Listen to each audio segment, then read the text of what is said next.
Thank you again for participating in Project Earth Dibblex. We really appreciate your time and your expertise, and we believe that this conversation will be enriching and add to our growing conversations around biodiversity, climate action, and conservation.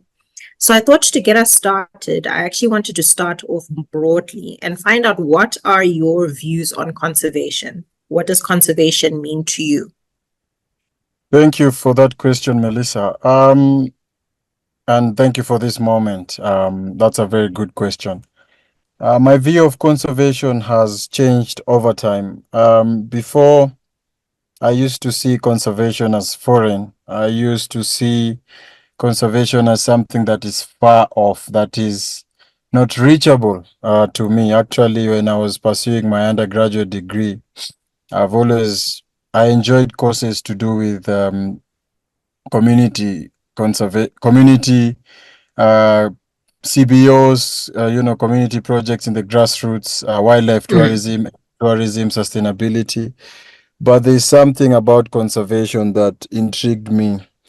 Um, and then fast forward, as a storyteller, I've come to understand conservation in a very different context, and I used to think that I have to have a PhD in ecology or a master's mm, in ecology to be considered a conservationist, but it's not true. I mean, when you look at communities in Kenya or communities across Africa, these are people who've been living with wildlife for mm, millennia now and using indigenous knowledge to mm, coexist peacefully. And so the construct of conservation and my introduction to it is somewhat foreign.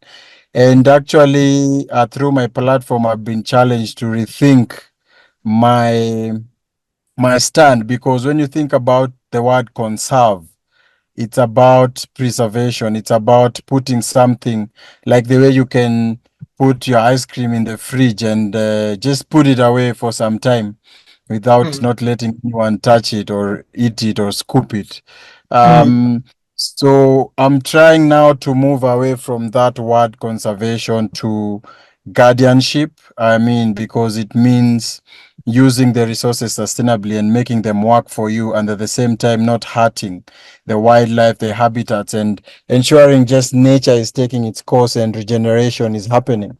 Um, so my view of conservation has really changed, and I'm very happy now to be in the thick of it. Actually, serving in conservation now and doing my passion project, which is the podcast, which is a conservation themed podcast. I have come to see that there is a lot of goodwill in this space. I have come to see the importance of Africans telling other Africans why conservation is important, and not mm, parachute conservation where we are told, okay, guys, now this is a fence, do not cross over this area, it's a protected area. You guys stay mhm, on that side as we are staying on this side.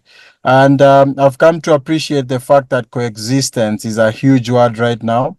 And mm, a lot of projects are trying to create solutions, innovative solutions that drive coexistence. We need to coexist peacefully with wildlife, and we need to live alongside each other as we've done before.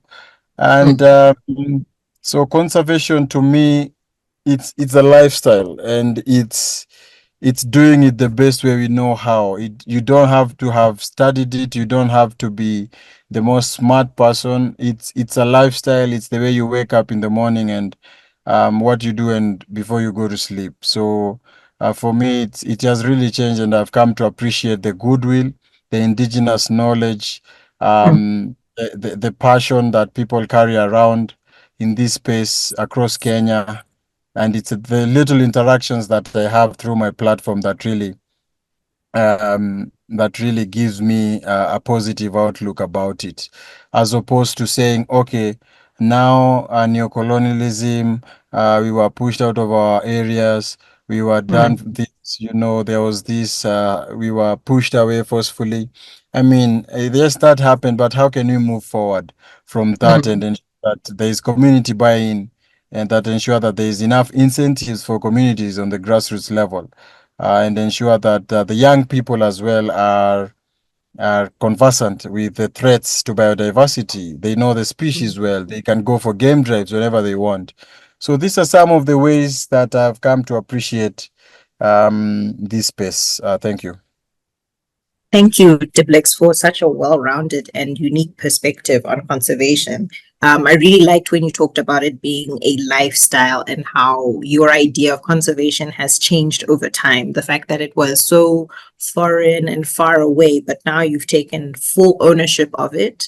It's something that you don't necessarily need an academic career to actually, pursue and actually do in our everyday life. So that was really, really like, I really loved your engagement with that. And also this idea of conservation, not being conservation, but actually being guardianship. That's so awesome. That's such a unique way of looking at conservation. Sure. So thank you so much for that Melissa. contribution. Mm. And I think this takes us really nicely into a discussion around your work, your interests, and also your passion project. Could you perhaps provide us with an overview of some of the programs and initiatives that you've worked on that has specifically focused on, amplifying the voice for conservation? Thank you, Melissa. Just to give you a background story, I did my final year project at Reteti Elephant Sanctuary, and this Mm, is the northern Kenya, part of Kenya. They have an amazing elephant orphanage project where they reintroduce the elephants back to the wild after a period of taking care of them. And I saw firsthand how when communities are engaged, when communities are involved, when women are also pushed on the front lines of conservation, that it can really work. So mm, that's doing that research really cemented my love for conservation. And over the years, I've been fortunate enough to work in the safari industry around Kenya. But there's this something in me that was always wanted to be in sustainability, to be doing something to do with nature, sustainable mm, tourism, and community conservation initiatives. So during COVID, around COVID, I was working as a reservations officer for this amazing safari industry in Nairobi, in Karen, called the Safari and Conservation Company. And I lost my job. So came back home for a period of 6 months because all of us thought COVID will come just for a month and off it goes. But mm, we were, we were shocked, this COVID was staying with us. There was a lot of lockdowns, international borders were shut. And mm, so I came back home. I was reading a lot. I was listening to podcasts a lot. I was exercising just to keep fit mentally and to relieve the stresses and all that, and also assisting my family with some work around the farm and all that. So mm, initially, for this passion project that I now call Boots on the Ground, it started as travel local podcast to rally Kenyans and the domestic tourism market to buy local, travel local, and support local because local businesses were suffering, and most of their clientele were international. So I thought, mm, why not start a podcast on travel and rally Kenyans? Actually, the first podcast I recorded it on the banks of River Sagana with mm, my friend is called Felix, just to share about adventure tourism and how Sagana is a perfect spot for all these activities. So mm, fast forward, I think my passion just pushed me to do stories that are conservation themed. I did a series of solo women in travel. I did another one on fighting rhino extinction, just to highlight the rhino population, the endangered species, especially the ones in Olpejeta Conservancy, which mhm, have been declared functionally extinct, the northern white rhinos. And so the journey began, Melissa, and the more I shared these stories, the more they remained in my heart. So fast forward to February of 2021, I decided to rebrand the podcast from Travel Local to Boots on the Ground podcast, to share stories of resilient men and women who are on the ground, who are putting in their work, sacrificing their hours, the family time to be in the trenches, for nature mm, to be, for communities to thrive, and for us to safeguard our future and our biodiversity. And mm, so I was fortunate enough through this project, through this podcast, to be a fellow of the African Conservation Voices Media Lab, the inaugural fellowship program, which was co hosted by African Wildlife Foundation and Jackson Wild. And this really helped me because Mm, mostly working in a silo, you know.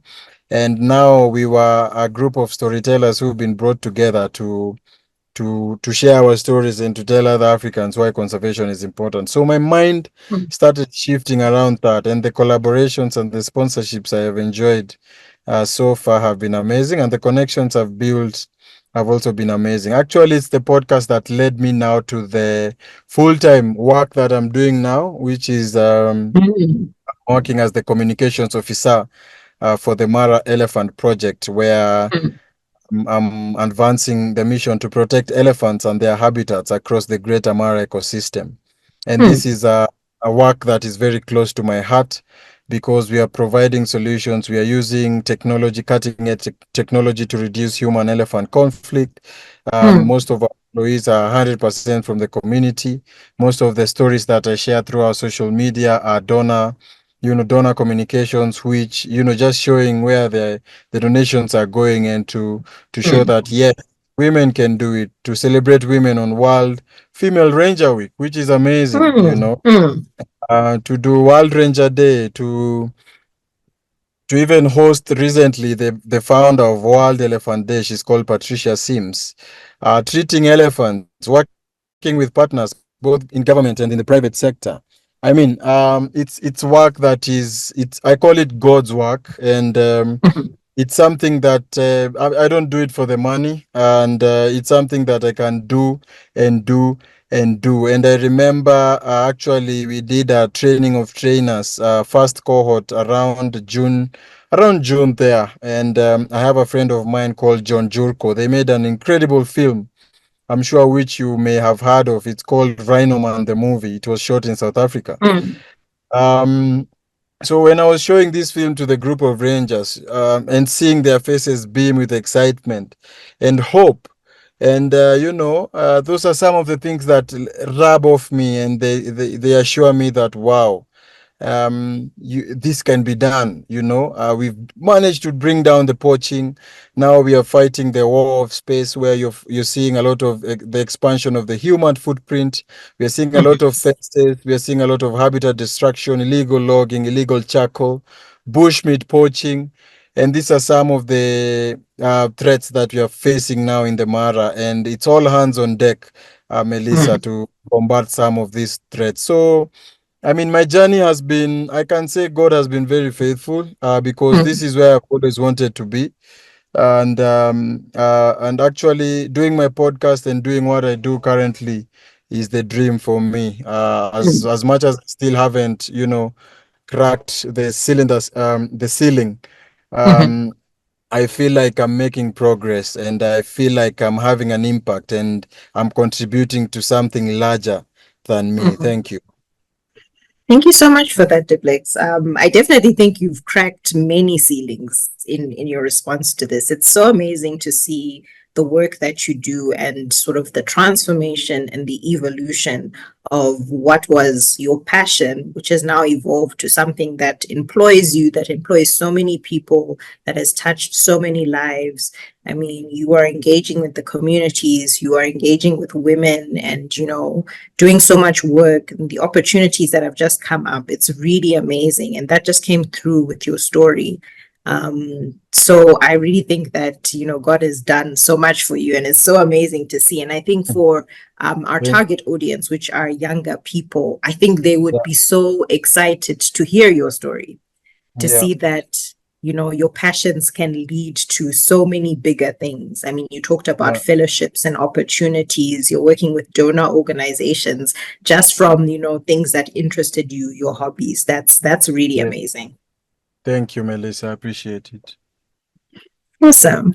I also wanted to turn back a little bit to some of the work that you do with Boots on the Ground, which, by the Yeah. way, is such a great name for your podcast. And I think it leads us on to our next question, which is, what are some of the ways in which ordinary people can promote conservation in their everyday lives? I mean, for me, it's the podcast. For others, it's Mm, photography. For others, it's filmmaking. For others, it's just talking to young people. I mean, mm, it's the simple ways. It's the little ordinary ways that we can use in our everyday lives. For others, it's planting a tree, engaging young children. But some of the ways that I think young people can really try and make an impact is more partnerships, and especially revolving around technology. I mean, when you Mm, see about social media and the growth of how YouTube is growing around Instagram, around all these platforms, TikTok as well, I mm, think opportunities lies there in some of these social mediums mhm, that we in our everyday, in our day to day. LinkedIn, which has been a very, very good platform for me. I'd urge every young person who is like-minded to have a mhm, nice profile there, put your experiences there, put mm, those volunteer projects that you're working on there, put on those little conferences and those little chats and engagements that you go to there. People see these things. You may mhm, think that no one is watching in the crowd, but someone will mm, see the consistency, someone will see the passion, someone will see the language behind it, someone will see mm, reasoning and the drive, and they will tap into that potential and make it larger. So I think for me and my own experiences is using some of these platforms not to, mhm, of course, yes, have fun, but at least how can we use them meaningfully, because the world mm, has now become a global village. I think even 10 years, 20 years from now, AI will have taken over the world. So how do we rally behind this mm, to mm, create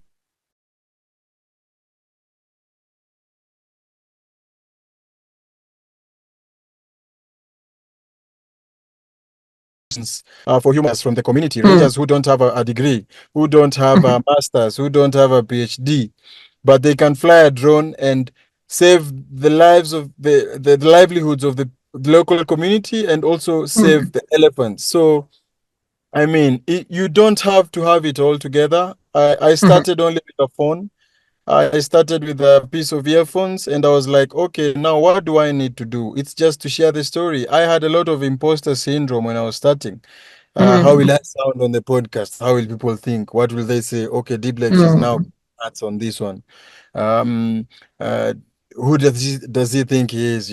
Telling us where to go and telling us about conservation. But the more you share these stories, the more it now sits with you, and you become comfortable and own your story. And the more mhm, people now starting to share positive reviews and telling you, okay, now you got this. Okay, let's do this story here. Let's interview this someone there, and referrals and all that. I can say it's all about people, Melissa, mhm, and networking is very key. So I'd urge a lot of young people as well to use some of these free events and mhm, conferences to really go with an agenda there and make their voices heard. Because mhm, if we make our voices heard, then how will we be a voice for nature, for the mhm, elephants which cannot speak for themselves, for the lions, for the cats, for the pangolins, for the mhm, bees, for the trees. So it's all about taking action where we are, individual action. What are the conversations we're having at the dinner table with our families? It mhm, has to mhm, start from there. It has to start from the dinner table with your children, with your family, with your cousins when you're meeting up during Christmas, with your extended family. Whether it's about energy, green energy, energy saving GCOS, solar, water. How are we using our water in our houses? So it has to start at an individual level, and it has to come from within. That is why we are working very hard to inspire hearts and minds to care about nature, to know mhm, why we are fighting this fight. And I think young people can really use some of these platforms, and of course, have focus group discussions, meetups, mhm, rallies, some of these international campaigns. We have World Elephant Day, World Wildlife Day, Earth mhm, Day, Environmental Day. What are some of the activities that we can tap into as young people? Innovative, just little ordinary activities that can resonate with the community. because Mm, sometimes mm, we come up with solutions and then we drop them down to the community level, and we don't really take the time to take them through the process. So how can mm, we create solutions that are can be taken or can be adopted at the local level, using or intertwining and using that knowledge and the knowledge that mm, gotten from the book. So it's all those aspects incorporated, and partnerships, because I might be good at communication, or I might be good at photography, but I'm not good mm, at editing and marketing. I might mm, be good at public speaking or presentations, but someone else is gifted differently. So how can we, as young people, come together, as young people of Africa? Really, Africa is our mm, continent. This is our heritage. How can we ensure that the generation that comes after us is a generation that is conscious about nature, that is conscious about how we spend our money, how we even buy, the buying power we have. How can mm, we ensure that everybody is meaningful, lives a meaningful life, and not just wanting more and more and more, and leaving the future generation with nothing. mm, mm. Sure. Thank you, Dibblex. That was so much. I actually like had several takeaways, but maybe like focusing on four specifically. I think the big point that you pointed out was that it's actually really simple, and doing ordinary things will get us to the point where we're all thinking and doing conservation. And I really like that, because sometimes when we think about conservation, it's like, oh, it has to be, this big thing. But from what you're saying and from the work that you're doing, it's about the small and the ordinary acts that we're doing. Those have like Exactly. the big impacts. And this idea of Exactly. like, more partnerships, more networking. I think that that's incredible as well. And also the use of technology. That and the advice of like, use LinkedIn, talk about your voluntary experiences, the conferences that you've attended. That's really important. Like you said, people are watching, and that's what's so amazing about some of these platforms like TikTok, Facebook, LinkedIn. It's these Yeah, small things that we're doing that other people are seeing and will also want to tap into. So that's absolutely. amazing. Mm. Yeah, yeah, And then you also spoke about, sort of the imposter syndrome, because I know even for myself, sometimes it's so scary trying to put out, ideas out into the world, because you think you're not good enough, you don't have enough almost power and clout. And the fact yep, that you're able to, get your podcast off of the ground and it has this amazing impact just shows that, we can do it in our own various and different ways. it can be done, Melissa. It can be done. And if passion is your fuel, then success is inevitable. And for every young person, because this is something that we grapple with, we struggle with a lot. I think Mm, the more we hear it out and speak it out amongst ourselves and amongst our people, then you find out with time, the cave that you fear entering is where you should be actually. So mm, I understand there's a lot of comparison also on social media. There's a lot of, okay, I didn't do this, I didn't do this course, I didn't do that. Oh, my parents told me to do this course. Now look mhm, at me. But how can you make that move? How can you make that bold step? How can you even mm, resign from that job that you don't like and go and start your project, which is mm, close to your heart? So sometimes it's taking the jump. I like saying you won't fall, but you will mm. grow wings, fly. That's a good one. That's a really good one. Yeah, Sure. yeah. There's so many gems here. There's so many gems. Um, okay, so with your work specifically that focuses on amplifying voices, I actually wanted to find out from you, why is it so important to amplify voices in conservation? Um, and as a follow-up, whose voices do you think are currently underrepresented? It's the community. It's the people who are on the ground. It's the rangers, Melissa, who are Mm, patrolling daily, and going out of their way, risking their lives to mm, catch habitat destruction suspects, to reprimand and arrest those bushmeat poachers. And sometimes Mm-hmm. they are armed, sometimes our rangers are not armed. But really, when you look at it, I like saying, and this is a conversation that I had with a friend of mine, and about COP, this conference of parties, COP 24, 27. They were telling me the real COP is down in the communities. It's not Mm-hmm. there in those big cities where people are having big teas and big conferences and sitting very comfortably and making decisions for millions and thousands of people on the ground. So I believe the voices that need to be heard, the voices that need to be amplified, are the voices of the resilient, the passionate, the local young men and women who are in the community doing A, B, C, D and trying to connect the dots for conservation to work. So those are the people that we need to give them a platform.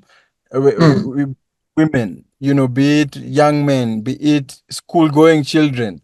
How can we make their voices heard in one way or another? How can we amplify their stories to the world? How can we share those success stories and those stories of, okay, there's a boy who was herding his father's livestock when he was a young man, and then he noticed, okay, there was this lion which killed his father's livestock, and then the boy grew up hating lions. But through education, through seeing how tourism has benefited his even brothers and peers, um, and through continuous learning and improvement, now he's an advocate, he's the number one advocate for lions in his community and creating solutions and creating an impact. So those are the kind of stories we need to hear.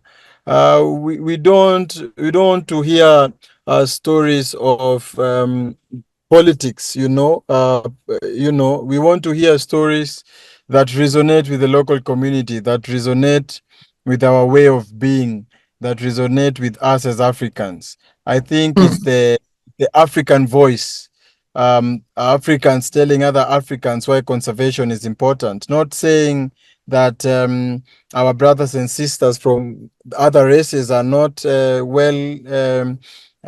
educated and well versed to tackle these solutions. I said partnerships are key, but how can we tap into the local, African, original, authentic voice and do these stories and share these stories and make other Africans see, wow, if Dibblex did it, I can do it. If that ranger did it, then I can do it. If that researcher did it, I can do it. If my lecturer did it, I can do it. So um, I feel like the more it's home, the more you can see it, the more you can feel it, the more you can touch it, the more it sings and the more it resonates with you, rather than something we watch in the movies. Because it's like watching a documentary, Melissa, and you've never been to Africa, and then you're like, oh wow, so the lion or the cheetah hunts and gets its prey, or okay, the wildebeest just come from Tanzania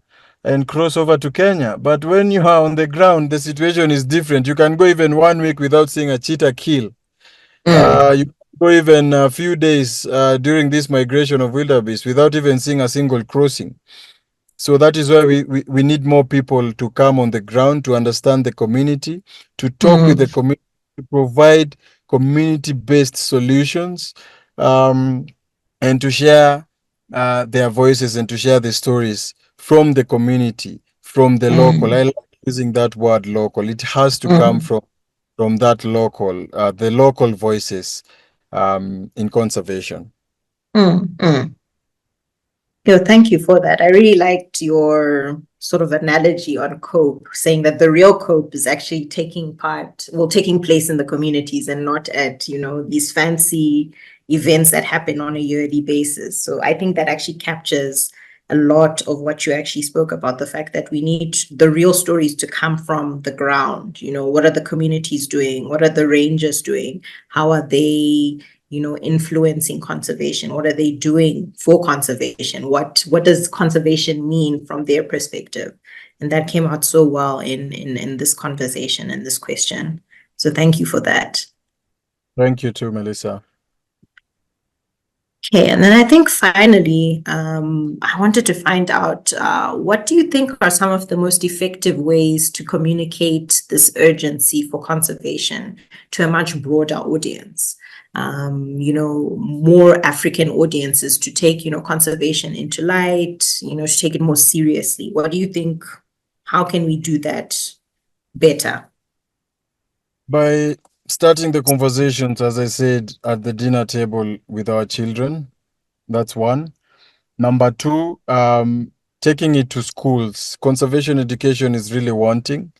And if we can expose our young children, our young brothers and sisters, our cousins to nature at an early age, whether it's game drives, whether it's accessing these national parks, whether it's going and appreciating nature or going for a walk, in some of these forested and conserved areas, then that is where it starts. That is where the interest is cultivated. And I believe also in schools, if we can have curriculum that is conservation based, that is very Mm, easy for young people to understand and live out, then that's the best way to do it. Of course, social media, technology, as I had mentioned as well, these mm, are great platforms that young people can tap to, or we can tap to ensure that the conservation conversation is ongoing. And mm, conferences, meetups, groups, um, trips, exchange programs. I was very impressed with two ladies I interviewed recently. One of them is a Maasai from Tanzania. She's called mm, Yamat Gai. The other one is from the United States of America. She's called Taylor Arabi, and they're doing this amazing exchange program. So Yamat is going to, um, I can't remember that national park in the US, what it's called, mm, and Taylor is coming to Tanzania to learn about coexistence. And mm, just listening to this lady speak and those sorts of exchange programs, having mm, Kenyans going to Namibia, having Botswana people, Botswana coming to South Africa or coming to Uganda to see the gorillas, and mm, these trips, some of this opening up. So it's more than conservation when you look at it. It's taking it to all the sectors. How can banking be part of the conservation conversation? How can be manufacturing? How can be mm, agriculture be part of and parcel of this? So it's bringing everyone on board. And how can we bring everyone on board? Is by communicating. And how are we communicating? Through writing, through social media, through posts, through mm, local media as well. What is the local media sharing? Is this just sad stories every day? So we also need mm, to challenge the media as well to share stories, especially on these international campaign days and mm, about conservation and what's working and what's not working, because the solutions will come from us and not from mm, anywhere. So that is why we have to kickstart the conversations, especially at family level and mm, then at school level, and then at the workplace, and then at the national level. So it's a chain. So it starts from the ground up, and you build mm, that the ordinary, and being consistent and sharing those stories and being positive, because there's a lot of negativity as well around mm, conservation. There's a lot of politics around conservation. There's a lot of backbiting. There's a lot of um, rumors. There's a lot of poor research which has been done as well. There's a lot of misinformation that is also running around. So how mm, can we be positive at the end of the day and share mhm, stories, resonate with young people that give them hope, and not saying, "Oh, I don't want to work for nature. I don't want to be to go for that game drive." How can we make mm, these parks accessible to our people? How can we make people appreciate nature at a young age? It's by opening up the mm, white spaces. It's by removing those fences and saying, "Okay," because most people, especially the ones living around protected areas, normally see safari jeeps. They see a lot of dust passing, and they don't mm, understand these white people are going to see in there.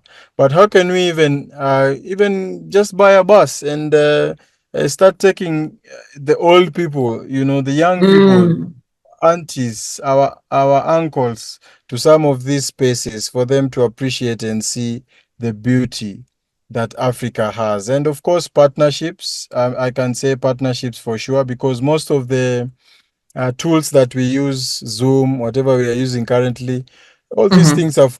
How can we partner with someone like Elon Musk, who is creating very good solutions? For example, Starlink, the Starlink network, which can be accessible even in the grassroots levels. You just need a kit, and you can even stream a documentary of nature to school going children in the village who don't know about anything.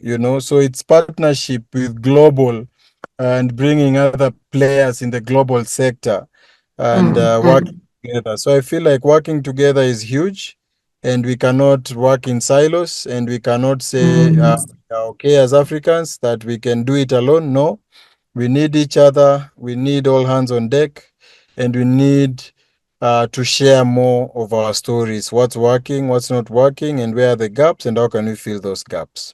Mm-hmm. That's so true. I really like that there's like a lot of positivity that is coming up from the conversation that we've had. The fact that even in terms of like, getting more people to know about conservation is also something that is simple, that is ordinary. Starting at the dinner table, taking it to schools, use of technology, exchange programs. That's so great. And not just exchange programs where people from afar are coming to Africa, but like inter Africa exchange programs. That was amazing that you really kept that coming up. And also this idea of accessibility, having, old people come in to see what's happening in their protected lands and spaces.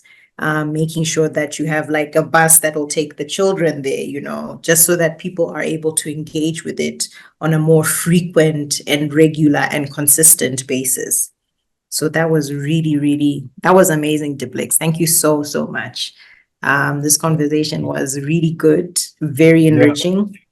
And I yeah, think that everyone can learn a lot from the work that you do, your yeah, passions, yeah. and also just the need to speak more about conservation. Definitely. Absolutely. Absolutely. We are all we have. And these are some of the conversations that we need to speak more of. These are some of the platforms that we need to tap into.